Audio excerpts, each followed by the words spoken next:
실제로 있었던 일인지는 모르겠어요. 그런데 미국의 그 어떤 한 남자가 그 아내와 너무너무 같이 살기가 싫었대요.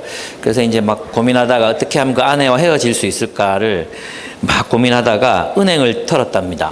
그 은행을 털고는 도망가지 않고 이제 은행 로비에 앉아 있어서 경찰들이 잡아갔습니다. 그래서 재판을 하게 됐는데 재판에서 재판장이 선고를 내렸습니다. 판결이 무엇이었냐 하면 평생 가택연금이라는 판결을 내렸습니다. 아내와 살기 싫어가지고 이제 사고를 쳤는데 평생 가택연금에 아내와 평생을 같이 살아야 되잖아요. 그 남자처럼 어쩌면 코로나 바이러스와 우리도 평생을 같이 살아야 될지도 모르겠다 이런 생각이 듭니다. 물론 평생 살진 않겠죠. 예, 근데 뭐 들리는 소식들이 이거 끝나고 나면 카자흐스탄에서 또 뭐 무슨 폐렴이 또 돌고 있고 이런 얘기 들으면 굉장히 불안해지는 것은 사실인 것 같습니다. 그 각 시대마다 그 시대의 하나님의 백성들이 감당해야 하는 그 숙제 같은 일들이 있었습니다. 다윗 시대에는 그것이 전쟁이었습니다. 오늘 우리 시대에는 아마 코로나일 것 같습니다. 어떤 분들은 문명사적 전환을 가져올 전염병이라고까지 얘기하는 것을 보면 이 코로나가 우리에게 끼칠 그 영향이 그렇게 만만치는 않을 것 같습니다. 어쨌든 우리는 이 코로나19와 싸워서 이제 이겨내야 됩니다. 질병과 싸워서 이기는 것은 어쩌면 가능한 일일지 모르겠습니다. 근데 코로나19가 이제 가지고 오는 변화들, 특별히 우리 삶의 양식, 개인주의적인 삶을 더 강화시키고 또 가족 이기주의, 자신의 안전만을 돌보는 그런 라이프 스타일이 이제 점점 더 정착이 이제 되고 있기 때문에 그런 것들이 이제 우리가 싸워야 되는 그런 대상들이 아닐까 그런 생각이 듭니다. 어쨌든 지금 시편 60편은 다윗이 왕이 되고 또 주변 나라들의 공격을 받아 방어하기에 급급했던 그런 시절의 이야기입니다. 다윗이 이제 북쪽 지역을 지키기 위해서 북쪽 아람이라는 지역에 이제 올라가 있을 때 에돔이 남쪽을 쳐들어왔습니다. 그래서 그 남쪽에서는 이제 공격을 어떻게 막을 수가 없었는데 요압이 내려가서 12,000명을 죽이면서 대승을 거둡니다. 그 요압이 승리했지만 그 승리는 부분적인 것이었고 또 일시적인 것이었기 때문에 여전히 주변에는 다윗은 적국들에게 이제 주변에 둘러싸여 있어야 하는 그런 상황이었습니다. 사무엘 하를 보면 다윗이 누구도 이겼고 누구도 뭐 이렇게 속국으로 삼았고 이런 얘기들이 나오기는 하지만 그 상황이 계속 이 전쟁을 계속해야 되는 그런 상황을 생각해 보면 다윗의 상황이 만만치는 않은 그런 상황이었던 것 같아요. 여러분 왜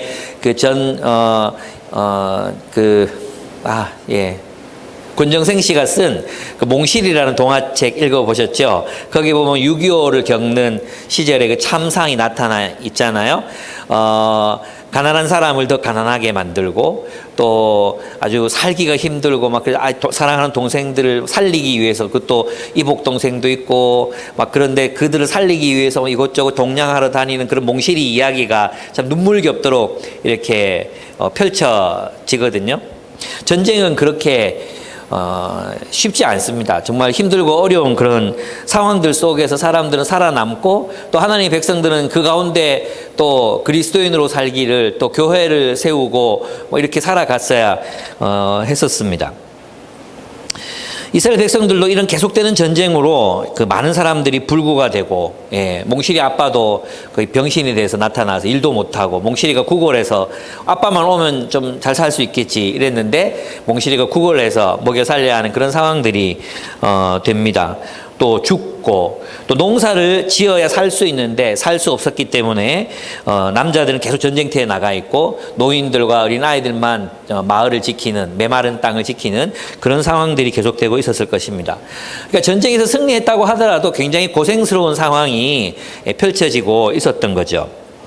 그래서 그들이 지금 당하고 있는 그 고생을 다윗은 이제 자신의 언어로 표현을 합니다. 어떻게 표현하고 있는지 한번 보시겠습니다. 60장 1절을 보시면 하나님, 주님께서 우리를 내어버리시고 흩으시고 우리에게 노하셨다. 이렇게 표현합니다. 그리고 11절에 가면 10절에 가면 하나님 우리를 정말로 내버리신 것입니까? 이렇게 표현하고 있습니다. 그러니까 지금 하나님의 백성들 또 다윗이 느끼는 그 느낌은 어떤 느낌입니까? 하나님께 버림받았다. 하나님이 우리와 함께 하시지 않는다. 정말 하나님이 필요한 시기에 정말 하나님이 필요한 정말 그 어려운 그 시기에 하나님이 아무런 응답도 하시고 계시지 않는 것처럼 그렇게 그는 느끼고 있었던 것입니다. 우리도 삶을 살아가다 보면 이럴 때를 만납니다. 정말 하나님이 지금 나에게 나타나셔서 지금 도와주셔야 되는데 지금 그 자리에 하나님이 계시지 않는 겁니다. 지금 그 자리에 내게 꼭 필요한 도움, 그걸 주시지 않는 겁니다. 그래서 인생이 정말 하나님 어디 계십니까? 하나님 지금 나와 함께 하셔야 되는데 지금 어디 계십니까? 이런 절박한 기도를 드릴 수밖에 없는 그런 상황이 생깁니다. 바로 다윗의 상황이 그러한 상황이었습니다. 그가 느끼는 또 다른 감정, 하나님께 버림받았다. 하나님 나를 돌보시지 않는다. 이런 느낌도 있었지만 또 2절을 보면은 주님께서 땅을 흔드시고 갈라지게 하셨으니 이제는 그 갈라지고 깨어진 틈을 메워 주십시오. 이렇게 기도합니다. 그러니까 무엇을 경험합니까? 땅이 갈라지고 땅이 흔들리고 갈라졌어요. 지진이 계속 일어나고 있는 상황을 생각해 보십시오. 이 요동이 끝나야 뭔가 삶을 시작할 수 있잖아요. 근데 땅이 끝났고 땅이 쩍쩍 갈라져 있어요. 그럼 뭘 할 수 없어요? 계획을 세울 수가 없어요. 계획을 세울 수가 없어요. 너는 다 계획이 있었구나. 그런 계획을 세울 수가 없는 거예요. 뭔가 안정적으로 삶이 좀 안정이 돼야 봄에는 씨를 뿌리고 또 가을에는 추수를 하고 이런 계획을 세울 수 있잖아요. 그런데 그런 계획을 세울 수 없는 그 불안정한 삶의 기반이 흔들려요. 지금도 마찬가지입니다. 우리 이제 요셉 산지에서 그 요양원에서 급식하고 계시는 자매님이 계시거든요. 그 자매님이 이제 많은 그 보호사들하고 여러 직원들이 있잖아요. 근데 그 회계 담당하시거든요. 대부분의 수입이 20%에서 25% 정도가 줄어들었다는 거예요.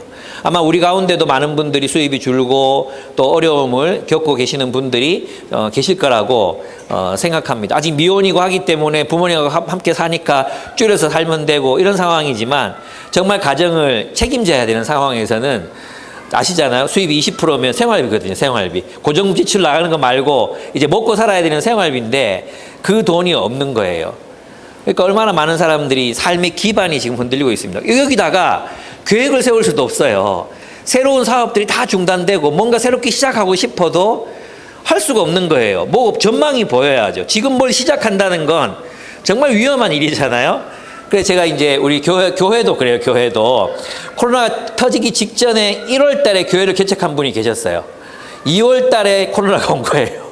지금까지 아무것도 못하고 5개월 동안 손가락 빨고 있는 거죠. 어떻게 해야 될지 모르는 거예요. 어떻게 해야 될지. 그러니까 뭔가 삶이 계속 이렇게 전쟁이나 또 이런 어떤 막 기근이 계속된다거나 전염병이 계속해서 장악하고 있는 이런 상황 속에서는 삶을 계획할 수 없기 때문에 불안정한 삶을 살아갈 수밖에 없는 그런 상황이었습니다. 그런 삶의 상황 속에서 그는 자신의 삶이 또 어떻다고 느낍니까? 주님께서 주님의 백성에게 곤란을 겪게 하시고 포도주를 먹여 비틀거리게 하셨습니다. 그러니까 똑바로 걸어가야 되는데 혼란스러운 거예요. 포도주 마시면 집이 어딘지 모르잖아요. 어디로 가야 될지, 이런 상황 속에서 내가 어느 쪽으로 가야 될지, 뭐 무슨 일을 해야 될지, 집에 가야 되는 건지, 아니면 다른 일을 시작해야 되는 건지, 이런 어떤 상황들이 계속해서 이제 들이닥치니까 포도주를 먹은 것처럼 비틀거린다. 이런 표현을 쓰고 있습니다.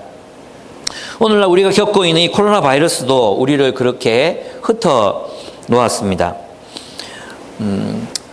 교회를 생각하면 지금쯤 정상화돼서 교회가 제대로 굴러가야 되는데 안 되는 거죠. 마음대로 안 되는 거예요. 예. 하나님, 이게 좀 끝나야 되는데 지금 우리가 지금 너무 힘듭니다. 어렵습니다. 막 이런 어떤 아우성들이 교회마다 터져 나옵니다. 그래도 우리는 차라리 있잖아요. 이번에 방역 지침에서 예배는 온라인으로 드려라. 그리고 소그룹을 해도 된다. 이랬으면 만세! 우리 교회는 아마 그 만세를 불렀을 것 같아요. 그렇죠? 속으로 하면 되니까 너무 좋잖아요. 그런데 대부분의 교회들은 예배가 중심이거든요. 목회자의 주된 사역이 예배거든요, 예배. 그런데 그 예배가 무너지니까 목회자들이 지금 자존감, 자기 정체성, 굉장히 혼란을 겪고 계십니다. 그리고 온라인으로 다 대체가 되니까 어떤 일들이 일어나는지 아십니까? 큰 교회 부목사님들, 뭐 1000명 뭐 이렇게 되는 교회들 부목사님들 역할이 뭔지 아시고, 신방이에요, 신방. 교구 관리 신방하는 거거든요. 신방하면 됩니까? 안 됩니까? 신방하면 안 되잖아요. 못 돌아다니거든요. 그죠? 그래서 이제 목사가, 담임 목사 혼자 할 수 있으니까 지금 다 조금 중형교회쯤 되는 교회들마다 하고 있는 게 뭐냐면 부목사님들 다 내년에 자르는 거예요. 우리 교회의 기반이 무너지고, 이게 교회가 아니잖아요. 뭐 기업 같잖아요, 기업. 기반이 흔들리고 이러니까 하나님 이제는 좀 정상화 시켜 주셔야 되는 거 아닙니까? 이런 생각이 교회든 개인의 삶이든 기업을 하는 사람이든 모든 사람들의 삶이 그렇게 흔들리고 있는 그런 상황입니다. 땅이 흔들리고 갈라진 것처럼 기반이 흔들리는 것을 우리가 경험하고 있습니다. 포도주를 강제로 먹은 것처럼 혼란스럽고 비틀거리고 어디로 가야 될지 모르겠고, 그것이 지금 대부분의 사람들의 고민일 것입니다. 1층 토담집 사장님을 만나도 고민이 크고, 4층 또 이 회사 하시는 분들도 만나도 고민이 크고, 아마 대부분의 사람들이 그럴 것입니다. 다윗은 그때 어떻게 대응합니까? 이런 하나님이 우리를 버리셨고 삶의 기반이 흔들리고 포도주를 먹은 것처럼 그렇게 막 이렇게 비틀거리는 이런 상황 속에서 그는 결단합니다.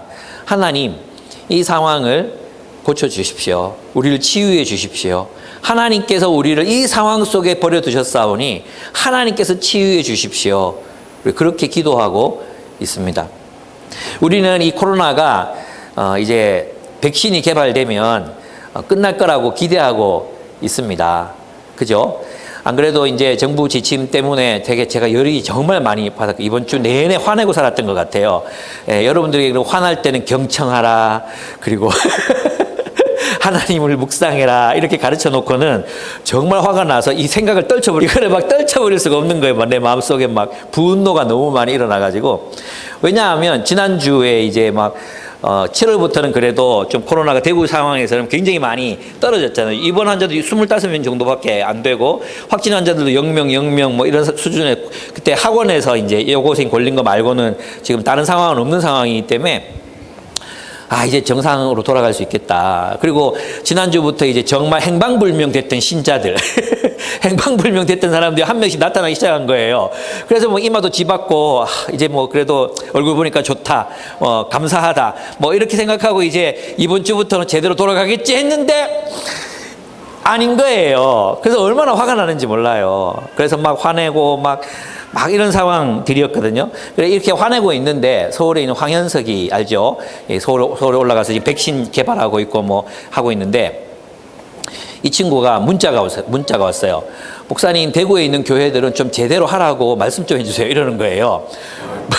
뭘 제대로 해? 안 그래도 그것 때문에 막 열받아 있는 데 있잖아요. 이 지금 하고 있는 것보다 뭘 제대로 한단 말이야. 그러면서 막 화가 나는 거예요. 그래서 우리 방역하고 그 예배 시간 끝날 때마다 다 닦고, 예배 드릴 때도 다 마스크하고 하고 있고 뭐 다 하고 있다고.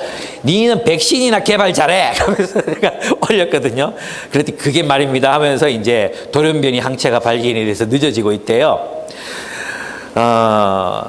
참 답답하죠. 항체가 안 생긴대요. 예, 항체가 생기면 또 다른 걸로 변이하고 또 다른 걸로 변이하고, 그 뭐 5% 미만 항체가 생기니까 어떻게 해야 되죠? 예. 우리는 백신이 생기면 이 문제가 해결될 거라고 생각하지만, 우리가 이제 시편을 통해서 봐야 되는 게 뭡니까? 하나님이 하셨다는 것입니다. 하나님이.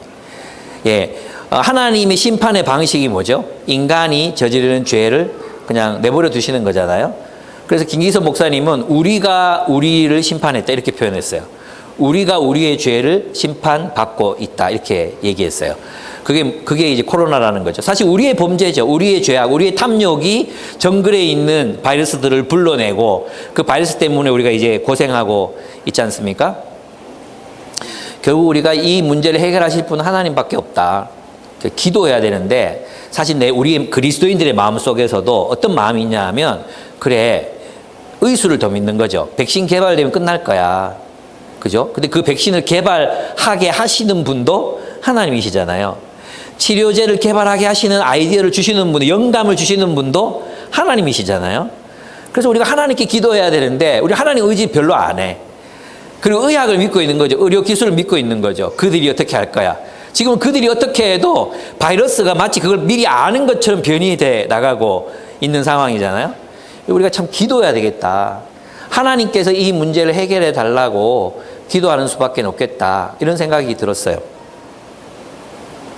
그래서 1절 2절을 보시면 하나님 주님께서 우리를 내버리시고 흩으시고 우리에게 노하셨으니 이제는 우리를 회복시켜 주십시오.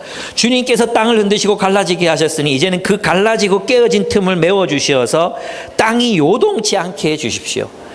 이것은 하나님만이 우리의 삶의 기반을 튼튼하고 안정적으로 만들어 주셨던 분은 하나님이셨다. 그게 자연이 아니었어. 그게 그냥 일반적인 게 아니었어. 사실은 바이러스가 해마다 창궐을 하고 어쩌면 매 계절마다 우리가 죽어나갔어야 될지도 모르는데 하나님께서 이 세상을 안전하게 지켜주셨던 거죠. 네, 저는 그렇게 믿어요. 그래서 지금은 주님 앞에 주님 우리의 삶을 회복시켜 주십시오. 우리의 삶을 회복시켜 달라고 우리가 기도해야 될 때라는 생각이 들었습니다. 저는 그 기도가 이렇게 생각해요. 저는 그 기도가 하나님 코로나 바이러스가 끝나게 해주십시오. 이 기도가 아닌 것 같아요. 코로나 바이러스가 끝나게 해주십시오. 이 기도가 아니라 하나님 우리의 삶을 회복시켜 주십시오. 코로나 가운데서도 우리의 삶을 회복시켜 주십시오. 이 기도가 우리의 기도가 되어야 되지 않을까라는 생각이 들었어요. 여러분 이제 본문 뒤에 가보면 하나님께서 우리와 함께 하시면 승리한다고 승리할 수 있다고 다윗은 믿고 있잖아요. 그 승리가 뭡니까 여러분? 그 승리가 정권을 잡는 게 아니잖아요. 우파가 승리하는 게 아니잖아요. 그죠? 거기서 말하는 승리가 뭘까요? 그 승리는 세겜 땅, 숲고 또 거기 이제 길르앗, 므낫세, 에브라임 이 땅 하나님이 약속하신 땅에서 하나님의 통치가 실현되는 것 그것이 승리잖아요. 결국 하나님이 하나님의 소유라고 불러 그건 내 소유다. 너희들은 내 땅이다. 내 백성이다. 그 하나님의 통치가 하나님의 공동체의 삶 가운데 실현되는 것 그것이 승리예요. 맞습니까? 첫 번째 승리죠. 그래서 저는 어제 이제 그런 우리 김재신 간사님께서 리더 기도회 때 설교하셨거든요. 들으면서 굉장히 저는 많이 감동을 받았어요. 뭐냐 하면 제가 안타까워하고 있었던 건 뭐냐 하면 왜 소그룹을 못하게 하는데 소그룹은 교회 본질인데 소모임 너희가 소모임이라고 부르는 그게 뭔지 알고 지금 얘기하냐? 막 그런 이해도 해보려고 하지 않고 함부로 명령을 내려 벌금을 때리겠다고 막 이런 어떤 불만족들이 막 생겼거든요. 근데 어제 재신 간사님께서 그런 얘기를 하시더라고요. 우리가 하나님 나라가 되겠다고 하나님의 통치를 실현하는 교회가 되겠다고 했는데 우리가 생각하는 하나님 나라의 실현은 소그룹으로 모여서 PBS 나눔하고 감동적인 나눔을 하고 서로 얼굴 보고 이제 헤어지면 할 거 다 했다고 생각하는 우리의 모습이 아니었나 반성해 보자는 거였어요. 그 얘기 들으니까 아 그렇구나. 정말로 그렇구나. 만약에 하나님께서 이 코로나를 통해서 주일 예배와 주일 모임을 파하고 계시다면 이것을 불가능하다. 이걸 불가능하게 하나님 자꾸 만드시잖아요. 처음에 예배가 문제라 그랬어요. 그죠? 온라인으로 그래서 한 달 이상 우리가 예배 드렸잖아요. 근데 이제는 소그룹이 문제래요. 하나님께서 지금 집요하게 우리의 무엇을 공격하고 계십니까? 우리의 모임을 파하고 계십니다. 우리가 이렇게 예배드리고 이렇게 모이는 것이 하나님 나라의 실현이라고 생각했던 것들을 부서뜨리고 계십니다. 그걸 무너뜨리고 계십니다.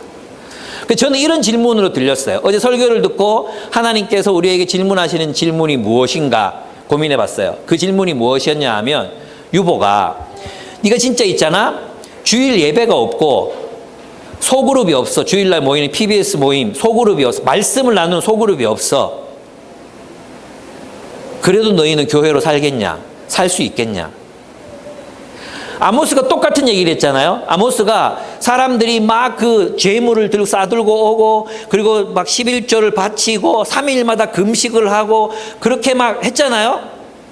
예, 그렇게 했을 때 하나님이 아모스를 통해 뭐라고 말씀하십니까? 시끄럽다 그랬어요.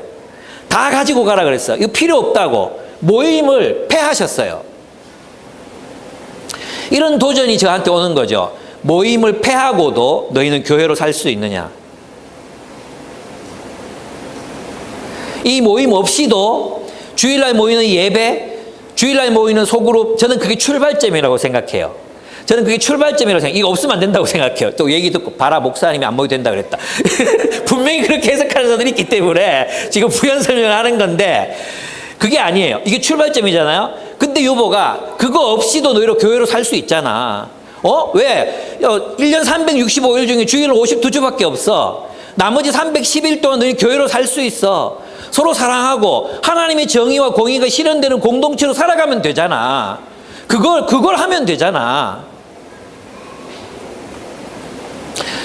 다시 제가 처음에 이제 코로나가 오고 나서 여러분에게 설교했던 것들이 떠올랐어요. 이제 다시 좀 정상이 되니까 내 마음이 해이해지는 거죠. 뭘로 만족하느냐 하면 주일날 소그룹으로 모여서 우리는 교제하고 있어. 그것만이 교회였는가? 그것으로 충분한가? 하나님 우리에게 더 나아가라고 말씀하고 계시는 것 같다. 정말 너희가 하나님의 통치를 따라 살아가는 공동체로 살고 있느냐? 그걸 살아가기 위해서 뭘 해야 되는지 고민해봐. 예배 없이도 너희가 어떻게 그리스도인으로 살아갈 수 있는지, 하나님 나라의 백성들의 공동체, 그 사랑하는 공동체로 하나님의 정의와 공의를 이루면서 살아갈 수 있는지 그거 고민해봐. 그렇게 말씀하시는 걸로 제게 들렸어요. 여러분, 이제는 진짜 우리가 교회가 되어가야 될 도전에 직면해 있다고 생각합니다. 만약에 코로나가 정말로 계속해서 이어질 수밖에 없는 상황이라면 우리 코로나와 더불어 삶을 회복시켜 달라는 기도를 드려야 됩니다. 코로나가 끝나게 해주십시오. 이것도 하나님 끝나게 해주십시오. 그것도 좋은 기도죠. 근데 주님, 우리의 삶의 기반이 하나님 아니십니까? 우리의 삶의 기반이 하나님이시잖아요. 하나님이라는 흔들리지 않은 땅을 우리는 이미 확보하고 있습니다. 그 하나님 위에서 우리는 이제 우리의 삶을 회복시켜 달라고, 하나님이 승리하시라고 그렇게 기도드릴 수 있다는 것입니다.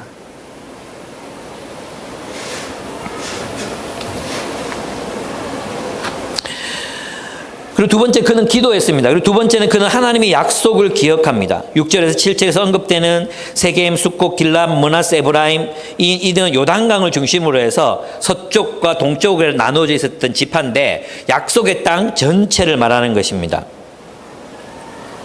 근데 이들을 표현하는 모습이 굉장히 신기합니다. 여기 보면은 므낫세, 세겜이 뭐라 그래요? 에브라임은 내 머리에 쓰는 투구요, 이렇게 얘기했죠. 에브라임은 내 머리에 쓰는 투구요. 유다는 뭐라 그랬어요? 통치하는 홀이다, 이렇게 얘기했어요. 그러니까 왕인데 하나님은 지금 하나님의 백성들과 함께 자신을 어떻게 하고 있습니까? 동일시하죠. 그죠? 그 땅의 백성들과 자신을 동일시해요. 그래서 에브라임이 자신의 투구래요, 투구. 유다는 자신의 왕이 가지는 지팡이, 홀이래요, 홀. 그 홀을 잡고 투구를 쓰고 있는 거예요. 그럼 나머지 지파들은 다 뭐겠어요? 하나님의 몸인 거죠. 하나님의 몸. 근데 몸인데 어떤 형태를 가지고 있습니까? 왕이면서 뭐예요? 전사예요. 왕이면서 전사인 하나의 공동체. 하나님께서 하나님 백성들과 함께 한 몸이 되어 세상과 싸우시는 모습으로, 전사로서의 모습으로 나타납니다. 왕적 전사. 왕이시면서 동시에 전사이신 모습으로 나타납니다. 근데 하나님의 모습이 누구의 모습입니까? 교회의 모습입니다. 이스라엘의 민족은 하나의 민족을 이루고 있었기 때문에 공동체성을 확인하는 것이 어렵지 않았습니다. 근데 있잖아요. 우리 교회가 정말 한 몸, 하나님의 싸움을 싸우는, 하나님의 통치를 실현하기 위해서 싸우는 왕적 전사로서 우리 공동체 전체가 하나의 동지의식, 하나의 전우회, 이것으로 우리가 똘똘 뭉쳐져 있는가? 이걸 저는 생각해 봐야 된다고 생각해요. 정말 우리는 전우인가? 정말 우리는 같은 싸움을 싸우기 위한 전우라고 서로를 의식하는가? 여러분 어떻습니까? 저는 있잖아요, 이 코로나와 더불어 우리가 싸워야 되는 싸움 중에 하나가 뭐냐 하면 개인주의와의 싸움이라고 생각해요. 코로나는 우리의 공동체를 파편화시켜 놓고 있습니다. 특별히 IT 산업이 대세가 되고 있는 한국에서는 IT는 있잖아요. 모이면 안 돼요. 혼자 해야 되는 거예요. IT는 모여서 하는 게 아니에요. 각자의 그 사적인 공간과 시간을 확보해줘야 일이 되잖아요. 그러니까 점점 더 어떻게 됩니까? 사람들의 삶이 개인화되는 거죠. 또 코로나가 터지니까 이제는 회사에서도 회식도 없어요, 회식. 우리는 뭐 하나다 뭐 이런 게 이제 없어진 거예요. 그죠? 뭐 이렇게 건배하면서 뭐 이런 거 뭐 부장님 만세 뭐 이런 거 없어진 거예요. 이제 다 각자 도생해야 돼. 각자 도생. 각자가 자기 길을 개척해 나가고 살아야 되는 그런 시대를 맞이한 거예요. 제가 얘기했잖아요. 독신 인구가 지금 가파르게 상승하고 있다고. 독신 가구가 가파르게 상승하고 있다고. 그래서 제가 독신에 대한 책을 쓰고 싶다 이렇게 얘기했잖아요. 근데 지난주에 나왔더라고요. 책 제목이 뭔지 아십니까? 혼자. 벌써 야, 참 머리 좋은 사람들 많다. 나만 똑똑한 게 아니네. 근데 그 책에서 다루고 있는 게 뭐냐면 바로 그 홀로 된 사람들의 삶, 그리스도인의 삶을 이제 철저하게 다루고 있습니다. 근데 대부분의 이 혼자라는 책들이 이야기하는 게 뭐냐 하면 혼자 살기 위해서는 강한 자존감이 필요하다. 사회적 압력에 맞설 수 있는 강한 자존감이 필요하다. 경제력이 필요하다. 사실 혼자 산다고 해서 돈이 절약되는 게 아니라 5인 가구, 4인 가구가 해야 되는 돈을 혼자 해야 되기 때문에 실제로는 경제적으로 굉장히 어려워진다. 뭐 이런 얘기들. 그러니까 경제력을 확보해야 된다. 그 다음에 평생 재밌게 살 수 있는 취미가 있어야 된다. 뭐 이런 얘기들을 해요. 아무도 거기에서 공동체로 살아야 된다는 얘기를 안 해요. 그 얘기가 무슨 얘기겠어요? 트렌드죠, 트렌드. 뭐예요? 혼자. 각자 도생, 개인주의. 여러분, 저는 우리가 이 코로나19에 맞서서 이긴다는 건 무엇을 의미하는가? 그 365일 우리가 어떻게 교회로 살아갈 수 있는가? 서로 연락하고, 서로 보이지 않는 사람들을 서로 사랑하고, 또 챙기고, 돌보고, 우리가 정말로 그냥 소그룹에 모여서 얼굴 봤으니까 우리는 서로 사랑했어가 아니라 소그룹에서 얼굴 봤으니까 우리는 여기서 말씀을 나눴고 서로 기도했고 그러니까 우리는 서로 사랑했어. 우리는 사랑의 의무를 다한 거야. 여기 이걸 넘어서라고 주님 말씀하시는 것입니다. 여러분 있잖아요. 휴가를 누구랑 가고 싶습니까? 휴가를 누구랑 가고 싶습니까? 무슨 다현이 이런 BTS 누구 이런 얘기 하지 마세요. 그거 말고 휴가를 누구랑 가고 싶습니까? 정말 친한 사람들하고 가고 싶지 않습니까? 진짜 친한 사람들. 누구랑 가고 싶어요? 그게 누구가 되어야 한다는 겁니까? 예. 그죠? 우리죠, 우리. 교회. 투구를 쓴. 저는 그런 부분에서 우리가 정말로 사도 바울은 뭐라고 고백했습니까? 내가 이 사람들을 위해서 내 목숨까지 다 내 피까지 다 부어서 관제로 붓는다 할지라도 기뻐하겠다 얘기했잖아요. 그 우정. 교회에서 모이는 성경 공부 모임이 아니라 이 사람 내 친구인데요. 그리고 형님입니다. 내 동생입니다. 교회 모임이 아니라 이 사람 내 언니인데요. 제 목숨보다 소중한 언니예요. 형이에요. 동생이에요. 우리가 신앙을 가진다는 건 무슨 뜻입니까? 신앙을 가진다는 건 삼위 하나님의 우정으로 초대받는다는 뜻입니다. 삼위일체 하나님께서 나누셨던 그 우정, 그 끊을 수 없는 우정, 그 우정으로 우리가 서로 연결된다는 뜻입니다. 특별한 우정을 나누는 공동체가 교회입니다. 저는 우리의 승리는 여기에서 나타난다고 생각해요. 코로나 바이러스를 극복하는 게 아니라 코로나 바이러스와 함께 더불어 살지라도 우리가 공동체로 살아남을 수 있느냐, 우정의 공동체로 살아남을 수 있느냐, 이것이 우리의 승리일 것이라고 저는 믿습니다. 여러분, 우리에게 그런 전우회가 정말로 있습니까? 돌격! 그럴 때 뒤에서 박수 쳐줘. 그래, 잘한다. 돌격! 같이 뛰나가야 되잖아요. 같이 뛰나가야 되는데 돌격! 그리고 우리는 구경하고 있는 거죠. 우와, 용감하다. 막 이러면서. 우리 그러면 안 됩니다. 예, 같이 뛰어나가야 되죠. 누군가 곤란을 겪고 있으면 같이 몸으로 보호해줘야 되죠. 제가 있잖아요. 그 몽실 읽으면서 많이 울었거든요. 여러분도 그냥 읽을 수 있으니까 한번, 안 보신 분들 많죠. 몽실이 꼭 한번 읽어보십시오. 자기 친동생도 아닌데 걔를 막 또 들쳐업고 구걸하면서 막 살리고 한 사람 한 사람 다 남인 아이들이거든요. 다 남 같은 아이들, 또 원수같이 여겨도 되는 아이들 끌어안고 막 끝까지 이렇게 살잖아요. 예, 살아가거든요. 안 읽어서 모르죠. 예, 이렇게 그런 모습. 그게 우리가 서로에 대한 모습이어야 되지 않을까. 그러면서 저도 많이 반성해 보는 거죠. 내게 여러분들은 누구인가 질문하게 돼요. 내게 여러분은 누구인가? 여러분은 서로에게 누구인가? 참 교회에서 만난 사람들만큼 쉽게 버리고, 그죠? 또 쉽게 소속되고, 어떻게 다 이렇게 됐는지. 예. 그렇습니다. 하나님의 백성의 승리가 무엇이겠습니까? 우리 안에 하나님의 통치가 하나님의 백성들의 삶과 공동체를 통해 실현되는 것입니다. 코로나19가 사람들의 삶을 파편화시키고 가족 이기주의로 몰아가고 있습니다. 그리고 이 코로나19를 계속 맞으면서 있잖아요. 사람들 삶이 되게 피곤합니다. 극도로 짜증나 있습니다. 모두가 화가 나 있습니다. 저도 그런 모습을 발견하거든요. 막 계속해서 긴장해서 살아가야 되는 상태. 이 한여름에 마스크를 끼고 살아가야 하는 상태. 저는 있잖아요. 교회에서 주차장에 차 집어넣고 오면, 뒤로 오면 거리도 얼마 안 되거든요. 근데 이 짧은 거리를 마스크를 꼭 쓰고 나와야 돼요. 마스크를 꼭 쓰고. 왜? 사람들이 보니까. 교회 목사가 마스크도 안 쓰고 다닌다고 민원 넣을까봐. 그러니까 모든 사람들이 적이 되고, 모든 사람들이 감시자가 되는 이런 너무 피곤한 세상. 이런 세상 속에서 진짜 우리가 승리한다는 것은 여전히 우리가 서로를 돌보고, 서로를 사랑하고, 또 우리의 자기에게로 집중되는 이 삶을 좀 넓혀서 다른 이들을 돌보며 형제와 자매들을 섬기며 살아가는 것, 그것이 승리다. 저는 그렇게 믿습니다. 예. 그래서 두 번째, 그는 하나님의 약속을 기억합니다. 약속. 하나님 이렇게 하시겠다 약속하지 않으셨습니까?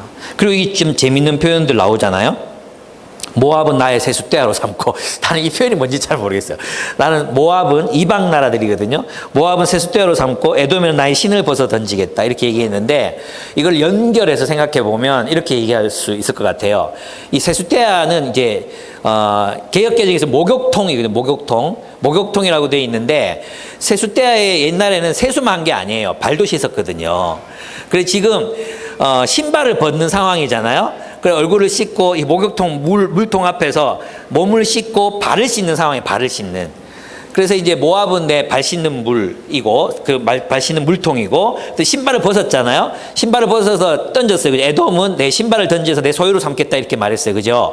근데 이거는 두 가지 의미가 있는데, 하나는 고엘이라고 계약을 말해요. 신을 던져서 소유권을 저건 내 거라고 이제 확보하는 그런 의미도 있지만, 또 한편으로 보면은 내 신발을 벗어서 이제 발을 씻고 있는 동안 이 신발을 닦아라. 그 누가 하는 거예요? 노예가 하는 거죠, 노예. 그래서 그것은 하나의 어떤 승리, 그 이방 나라들에 대한 승리를 의미한다고도 볼 수 있습니다. 사실 이제 구약 시대에 하나님의 백성들은 그 이방 나라들을 방어해서 이겨야만 됐지만, 오늘날 이 승리는 어떻게 나타납니까? 오늘날 이 승리는 사람들을 하나님의 통치 속으로 초대하는, 하나님의 통치 속으로 들어오게 하는, 그것이 우리의 승리죠. 이 승리는 두 가지밖에 없어요. 우리의 삶과 복음을 전하는, 말로 복음을 전하는 복음 전도, 전도와 삶, 이것을 통해서 사람들을 하나님께로 인도해 와야 합니다. 근데 여러분, 그런 패배 의식이 우리에게도 있잖아요. 어떤 의식이 있냐 하면, 목사님 이런 시기에 누가 예수 믿습니까? 그죠? 이렇게 코로나로 교회가 욕먹고 이런 세상에서 어떻게 전도가 되겠습니까? 다윗도 똑같았어요. 다윗도, 나는 이 본문을 묵상하면서 그렇게, 야, 다윗도 나랑 똑같은 고민을 했구나. 이게 굉장히 위안이 됐어요. 위안이. 야, 다윗도 하나님 무슨 기도를 드리고 있는 겁니까? 교회가 약합니다. 이런 상황 속에서 우리가 저 이방 나라들, 모압, 에돔, 블레셋, 저 짱짱한 이방 나라들을 어떻게 이기겠습니까? 어떻게 승리하겠습니까? 어떻게 하나님의 통치 속으로 그들을 끌고 들어오겠습니까? 불가능합니다. 이렇게 말하는 그들 앞에서 다윗이 뭐라고 고백하는 겁니까? 하나님이 우리와 함께 하신다면 우리 승리할 수 있다는 고백을 하는 것입니다. 지금 제가 여러분에게 설교하듯이 똑같이 하는 것입니다. 저는 이게 기적인 것 같아요. 3000년 전에 다윗이 그렇게 약한 교회를 끌어안고 기도했듯이 지금도 누군가가 이 연약한 교회를 끌어안고 하나님이 함께 하시면 승리할 수 있다고 외치고, 그리고 그것을 믿고 살아가자고 사람들에게 이야기하고 있다는 이 현실, 이것이야말로 기적이다. 3000년 동안 이런 외침이 지속되고 있고, 이런 외침에 반응하는 여러분 같은 미친 사람들이 있고, 그리고 그것을 따라가는 사람들이 있다는 이 자체가 기적이다. 이런 생각 들지 않습니까? 그리고 생각해 봤어요. 교회사를 쭉 살펴보는 거예요. 교회사를 살펴보면 교회가 정말 완전히 승리했던 적이 있었나. 늘 헤맸어요. 늘. 초대교회도 예루살렘 교회 있잖아요. 예루살렘 교회가 초창기에 잠깐 그때 성령 충만 받고 제정신이 아닐 때 그때 막 자기 재산 나눠주고 막 이랬단 말이에요. 그러다가 기근이 닥치고 뭐 이러면서 어디로 돌아갔습니까? 율법주의로 회귀하거든요. 그래서 초창기에 뭐 헤르마스의 목자라는 서신이라든지 이런 서신들을 보면 굉장히 율법주의적인 그런 서신들이 발견이 돼요. 그래요. 초대교회 중에 문제 없는 교회가 어디 있었습니까? 교회를 세우는 데마다 문제가 일어났어요. 그 문제 해결하기 위해서 쓴 게 뭡니까? 성경이에요, 성경. 신약 성경이에요. 그 문제 많은 교회들이 없었으면 우리는 성경을 가질 수가 없었어요. 그 문제 많은 교회들 때문에 우리는 성경을 가지게 된 거예요, 성경을. 이해가 되십니까? 그러니까 교회는 애시당초 처음부터 문제가 많았어요. 그래서 저는 이런 생각이 들었어요. 아, 맞아. 교회가 제대로 정말 막 완전히 건강했을 때, 또 교회가 정말 승리의 깃발을 앞붙였을 때, 그때는 요압이 에돔을 잠시 이겼던 것처럼 순간이었다, 순간. 그리고 그것은 부분적인 승리였다. 최후의 승리는 결국 종말에 이를 것이다. 유다에서 나오는 하나님이 그 메시아, 그 유다의 후손으로부터 오시는 메시아의 승리로부터 올 것이다. 우리는 그 종말론적 신앙을 가지고 지금 여기에서 부분적으로 이기는 싸움을 하면 된다는 것입니다. 저는 제 마음에 이제 이런 환상이 있었던 것 같아요. 하나님, 한국에 있는 모든 교회가 이기게 해 주십시오. 세계의 모든 교회가 승리하게 해 주십시오. 근데 성경이 아니라 과거 교회사를 쭉 훑어보면 주류는 항상 타락했어요. 예. 신기할 정도로 권력을 가졌던 기독교는 항상 타락했어요. 항상. 교황 타락했잖아요. 그래서 수도원 운동 나타나잖아요. 수도원 운동이 대세가 되면 또 타락해요. 그럼 뭐가 나타났습니까? 수도원이 이제는 그 로마 교회 전부로 들어가게 되거든요. 주류가 되거든요. 그러면 또 타락하잖아요. 그러니까 또 종교개혁이 일어났어요. 종교개혁자들이 또 주류가 됐어요. 또 타락하잖아요. 그 하나님께 또 다른 공동체들을 또 일으키시는 거죠. 하나님의 그 놀라운 역사는 그런 새로운 사람들을 일으키고 또 그들로 하여금 또 승리하게 하시고 또 승리하게 하시고, 이렇게 그 승리는 이어져 갑니다. 최후의 주님께서 우리를 통해 승리하실 것입니다. 저는 누가 승리하는가를 생각해 봤습니다. 결국은 이 승리를 믿는 사람들이겠다. 하나님이 우리와 함께 하시면 우리가 승리한다는 믿음, 그 믿음을 가진 사람. 하박국에서도 의인은 믿음으로 말미암아 살리라. 그 소수. 하나님의 백성들도 그 주류들은 다 왕과 타협하고 그래서 이스라엘을 타락시켰잖아요. 근데 결국 그 소수였던 선지자들이 결국 근근히 키웠던 그 선지자들의 공동체, 그들이 살아남아서 또 백성들을 가르치고 또 가르쳤던, 결국 그들에 의해서 교회는 승리한다. 아멘? 결국 우리는 포기하지 말아야 합니다. 하나님께서 전 세계의 모든 교회를 건강하게 하시지 않으실 것입니다. 그 승리는 이 승리를 믿고 하나님이 우리와 함께 하시면 이길 수 있다는 믿음을 가진 사람들, 그 믿음을 가진 사람들에 의해서 일어날 것입니다. 아멘? 이 믿음을 잃지 않고, 이 소망을 잃지 않고 살았으면 좋겠습니다. 여러분, 그래서 이 시기에 다윗이 드렸던 이 기도를 통해서 우리가 배울 수 있는 게 뭐냐 하면, 이런 하나님이 나를 버리셨고 하나님이 나와 함께 하시지 않는 것 같을 때 우리는 첫째로 기도해야 합니다. 하나님 회복시켜 주십시오. 우리의 삶을 회복시켜 주십시오. 간구해야 합니다. 두 번째 뭐 해야 합니까? 기억해야 합니다. 하나님이 약속을 붙들어야 합니다. 하나님이 승리하신다고 약속하셨습니다. 하나님이 이기게 하신다고 약속하셨습니다. 그것을 기억해야 합니다. 세 번째, 소망해야 합니다. 하나님이 이기실 것을 바라보고 함께 싸워야 합니다.